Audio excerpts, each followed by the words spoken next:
ہمارے ہاتھوں میں ایک کھلونا دے دیا گیا ہے موبائل کی شکل میں۔ افسوس اور حیرت کی بات یہ ہے موبائل لے کر بھی، موبائل کو دیکھ کر بھی ہم سدھرنے کی کوشش نہیں کرتے، ہمارا مقصد ہم نے فراموش کر دیا۔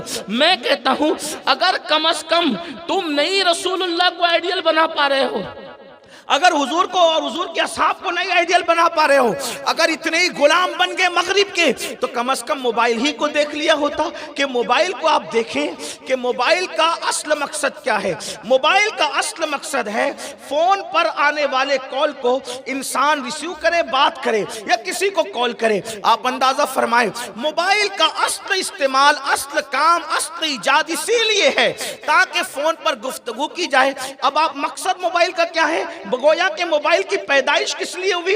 ایک دوسرے کو فون پر گفتگو کرانا، یعنی کہ دوریاں ختم کر کے رابطہ کرنا۔ اصل مقصد یہی ہے۔ پہلے اسی لیے موبائل پیدا کیا، پہلے اسی لیے موبائل کو ایجاد کیا، لیکن بعد میں ترقی ہوئی تو پھر اینڈرائیڈ فون آ گئے، اسمارٹ فون آ گئے اور بڑی بڑی کمپنیوں نے لانچ کیا۔ اب اس میں کیا ہو گیا؟ اس میں فیس بک بھی آ گیا، اس میں جو ہے وہ یوٹیوب بھی آ گیا، اس میں ٹویٹر بھی آ گیا، اس میں اور پتہ نہیں کیا کیا کیا کیا کیا بہت کچھ آ گیا۔ لیکن آپ ایک بات غور کریں، ہمیشہ غور کریں، اگر آپ واٹس ایپ پر لگے رہیں گے، حالانکہ یہ موبائل کی زندگی کا اصل مقصد نہیں ہے، واٹس ایپ اس کا اصل مقصد نہیں ہے، فیس بک اس کا اصل مقصد نہیں ہے، یوٹیوب اس کا اصل مقصد نہیں ہے، لیکن آپ دیکھیں، غور کریں، اگر آپ یوٹیوب پہ کوئی تقریر دیکھ رہے ہو اور اگر کوئی کال کرے تو موبائل کال کرنے والے کی کال کو پیچھے نہیں رکھے گا، بلکہ وہ یوٹیوب بند کر کے پہلے کال شو کرے گا۔ مطلب کیا؟ موبائل بتا رہا ہے کہ میری پیدائش کا مقصد کالنگ ہے، یا تو باتوں کو کروانا یا تو باتوں کو سنوانا۔ اب تو یوٹیوب دیکھ رہا ہے، یوٹیوب رک سکتا ہے، کال نہیں رک سکتا۔ فیس بک پہ بیٹھا ہے، فیس بک رک سکتا ہے، کال نہیں رک سکتا۔ میسج چیک کر رہا ہوں، میسج رک سکتا ہے، کال نہیں رک سکتا۔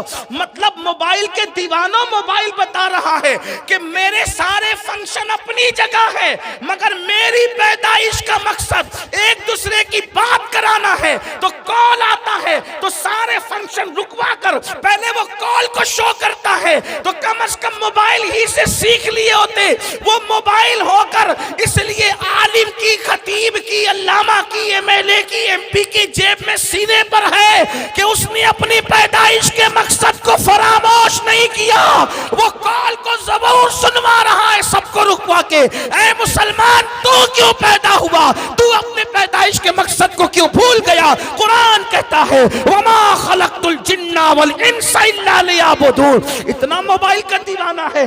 اس لیے اب میں آپ سے پوچھتا ہوں، اب عبادت کے لیے پیدا ہوئے ہو تو موبائل ہی سے سیکھ لو۔ موبائل سارے فنکشن کو پیٹ کے پیچھے ڈال کر کال کو آگے کرتا ہے۔ بس اسی طرح عبادت کے لیے پیدا ہوئے ہو، اگر تم کرکٹ کے میدان میں ہو، چلیے ٹھیک ہے، اگر آپ ورزش کے لیے کرکٹ کھیلتے ہیں، میں چونکہ کوئی مفتی بھی نہیں ہوں اس لیے میں کوئی حکم نہیں لگاتا، اصل حکم مفتیوں سے جا کے پتہ کرنا، لیکن اتنا کہتا ہوں چلو کرکٹ کھیل رہے ورزش کے لیے، کبڈی کھیل رہے ورزش کے لیے، ہاکی کھیل رہے ورزش کے لیے، فٹ بال کھیل رہے ورزش کے لیے، اور بھی کسی کھیل میں مصروف ہو، یعنی کوئی بھی کام میں مصروف ہو، کسی بھی چیز میں مصروف ہو، لیکن پیدا عبادت کے لیے ہوئے ہو۔ جب عبادت کا وقت آ جائے تو کم از کم موبائل ہی سے سیکھ کر ساری چیزوں کو پیچھے ڈال کر جس مقصد کے لیے دنیا میں آئے ہو اس کی اہمیت دو، اس عبادت کو اہمیت دو، عبادت کی طرف آؤ۔ تو میرے آقا علیہ السلام کے دیوانوں بیچ میں بات نکل آئی، عرض یہ کر رہا تھا، کیا مطلب؟ اللہ اکبر، یہ انٹرنیٹ، یہ سارے فنکشنز اس لیے ہے